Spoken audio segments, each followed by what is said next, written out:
Psst, check this out. Hey everyone, welcome to another episode of the Backchannel.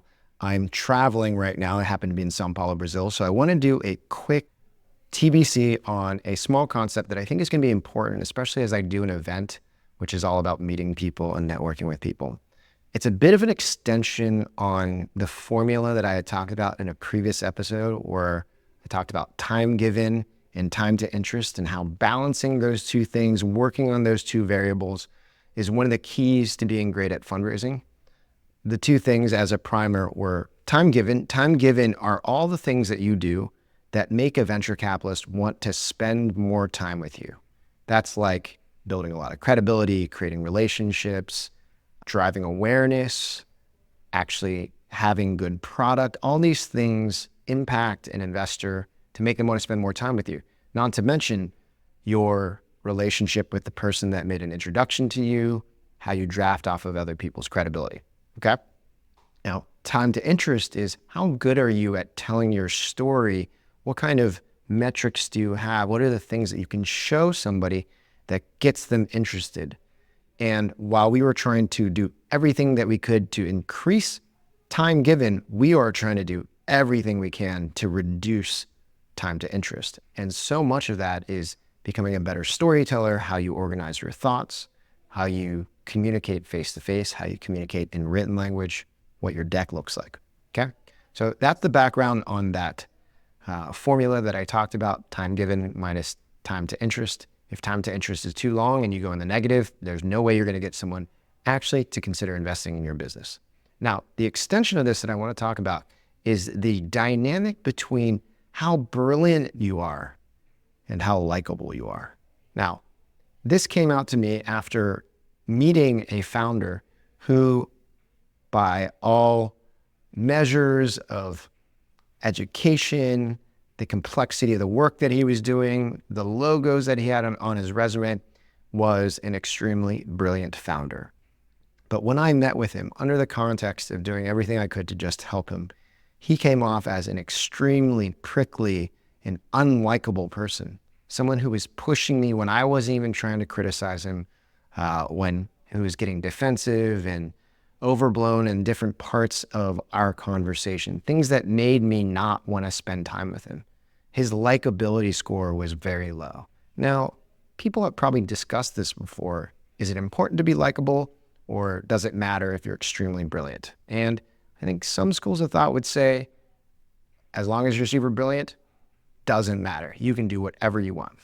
Now, here's where it comes back to the formula that I talked about in the relationship between time given and time to interest.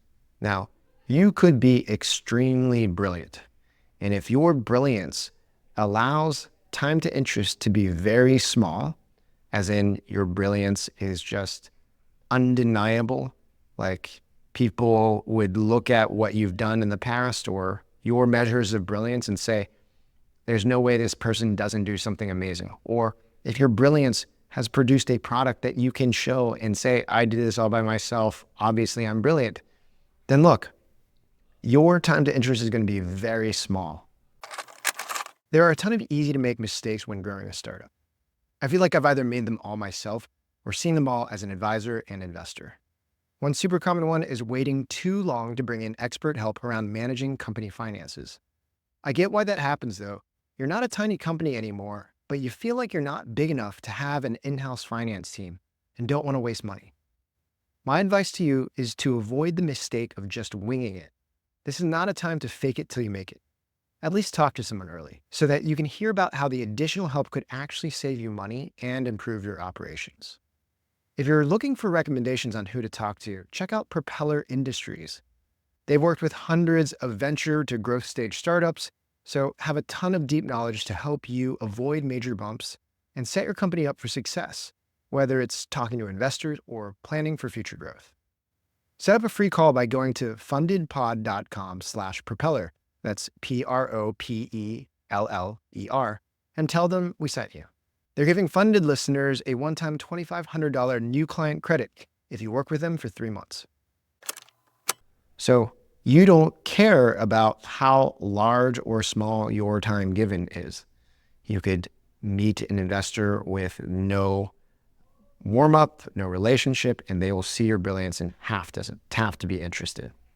But if your time to interest is not tiny, if your brilliance isn't such that I can understand exactly how that plays into greater value down the road immediately, well, then you better do stuff to increase time given.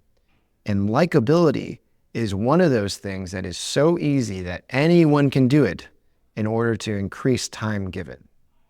If you just work on being a likable person, you get more time with people. People want to spend more time with you. People want to listen to you.